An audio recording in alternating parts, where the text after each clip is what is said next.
प्राइमारिनि assistant secretary. आङो दिनै assistant सेक्रेटारिनिफ्राय आङो रिजाइन होनो सानबाय आरो होनायबो जाबाय।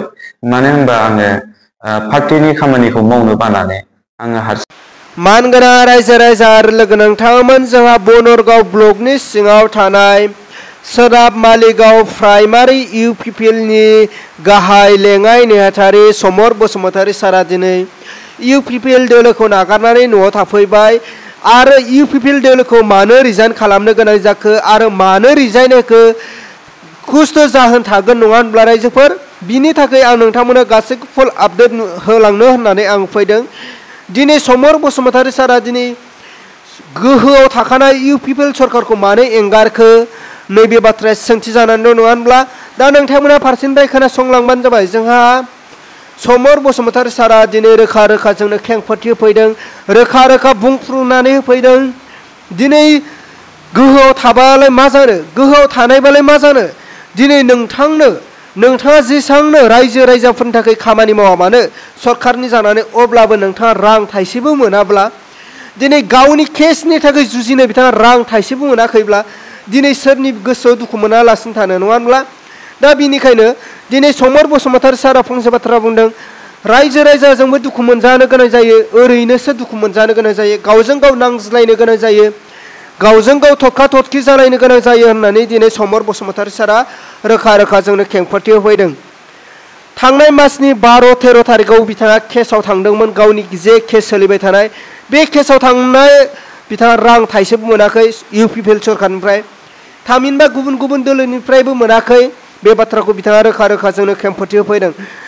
आरो फैबाय थानाय 15 तारिख मे मासाव बिथाङा दिनै थांनो गोनां गाबोन समफोर, अनलि गेजेराव गाबोनल'सै, गाबोननि अखानायैनो बिथाङा केसआव थांनो बेहा रां थाइसेबो गैया रायजोफोर। आरो थामहिनबा बिथाङा दिनै इउपिपिएल दोलोखौबो रिजाइन होनो गोनां जादों।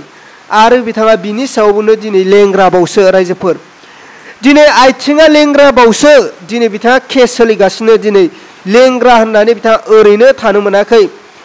5 बोसोराव बिथाङा इउपिपिएलनि जानानै, प्राइमारि इउपिपिएलनि जानानै बिथाङा लेङाइ नेहाथारि जानानै बिथाङा गोबां खामानि मावबोदों रायजो राजाफोरनि थाखाय।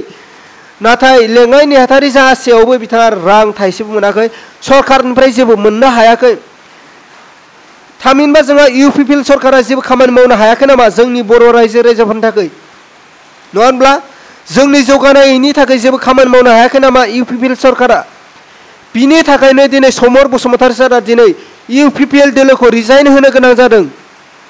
नङा होनब्ला रायजोफोर? दा नोंथांमोनानो खोनासंलांबानो जाबाय जोंहा समर बसुमतारी सारनि बुंलांनाय बाथ्रा। सिगांनो निउस रादाबगिरि बिथांमोननिसिम आंनि गोसो गोरबोनिफ्राय गोजोननायखौ आं बावहरग्रोबाय।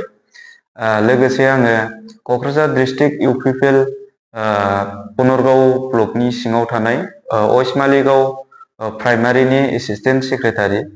आङो दिनै एसिस्टेन्ट सेक्रेटारिनिफ्राय आङो रिजाइन होनो सानबाय आरो होनायबो जाबाय। मानो होनबा आङो पार्टिनि खामानिखौ मावनो बानानै आङो हारसिङैनो बिन्दासै आङो आंनि जेनाखि न'खर खांनाय, आंनि जेनाखि सोलिनाय, बेफोरखौ सोलिनांगौनि सार्थ'आव आङो मावै दाङै आङो बिदिनो आङो न'खरखौ खुंलांनो सानबाय। मानो होनबा पार्टिनि लडखौ आं लानो बोबाय। बेखायनो आङो दिनै गासैबो मोनफ्रोमबो पलिटिकेल पार्टिनि गेजेराव आं निमाहाखौ बिहरो। सोरखौबा आङो पलिटिकेल पार्टियाव थानानै गुबुन गुबुन अपोजिसन हिसाबै गुबुन गुबुन पार्टिखौ आं अनेक रोखोम बाथ्राखौ बुंफ्लांबाय।